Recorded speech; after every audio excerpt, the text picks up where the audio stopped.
আজকে 13টা বাজারে মনিটরিং হচ্ছে, তারই অংশ হিসেবে আমরা আজকে আগারগাঁও বিএনপি বাজারে মনিটরিং করেছি। আমরা মনিটরিংকালে যারা বিভিন্ন দোকান পরিদর্শন করেছি এবং সেখানে ব্যবসায়ীদেরকে প্রয়োজনীয় নির্দেশনা দেওয়া হয়েছে যাতে তারা দোকানের দৃশ্যমান স্থানে মূল্য তালিকাটা সঠিকভাবে প্রদর্শন করে এবং তারা যেখান থেকে পণ্য কিনে আনছে সেটার জন্য অবশ্যই ক্রয় রসিদটা তারা সংরক্ষণ করে এবং তার সাথে যৌক্তিক মূল্য নির্ধারণ করে মূল্য তালিকায় যাতে তারা সেটা প্রদর্শন করে। তো আমরা দেখেছি এই বাজারে বেশ কিছু দোকানে মূল্য তালিকা ছিল, অনেক দোকানে ছিল না। তো আমরা সেই অনুযায়ী আইন অনুযায়ী ব্যবস্থা নিয়েছি। আমরা এখানে মূল্য তালিকা না থাকার জন্য একটা দোকানকে জরিমানা করেছি। পাশাপাশি আমরা ইফতারের যে বাজার সেটাও দেখেছি, সেখানে কিছু অনিয়ম পেয়েছি। তারা জিলাপিতে নিষিদ্ধ হাইড্রোস ব্যবহার করছিল এবং ইফতারের যে পণ্য সামগ্রী ওখানে মূল্য তালিকাও তারা প্রদর্শন করে না।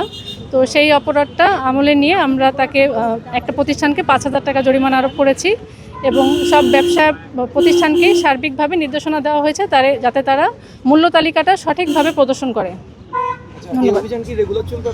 আমাদের প্রতিদিনই রমজানে একদিনও বাদ যাচ্ছে না, আমাদের 30 দিনই অভিযান চলবে এবং প্রতিদিনই আমাদের 13টা টিম বের হচ্ছে ঢাকা মহানগরীর বিভিন্ন বাজারে।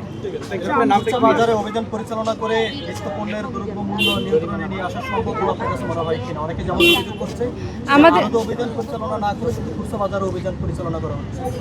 আড়তেও রেগুলার মনিটরিং হচ্ছে। আপনারা হয়তো জানেন গতকালও কারওয়ান বাজার অভিযান হচ্ছে, বড় বড় বাজারগুলোতে অভিযান হচ্ছে, সাদেক খান কৃষি মার্কেটও অভিযানগুলো হয়েছে। তো আমরা সব জায়গায় মনিটরিং করছি দ্রব্যমূল্য নিয়ন্ত্রণে রাখার জন্য। হ্যাঁ, আচ্ছা, আমরা দেখেছি যে আপনারা অল্প কিছু টাকা জরিমানা করেছেন।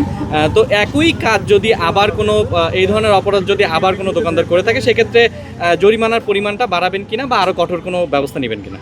অবশ্যই যদি ব্যবসায়ীরা যদি আইন অনুযায়ী ব্যবসা পরিচালনা না করে প্রথমবার সতর্ক করার পরেও যদি তারা একই অপরাধের পুনরাবৃত্তি ঘটে অবশ্যই আমরা আইনের সর্বোচ্চ প্রয়োগ করব।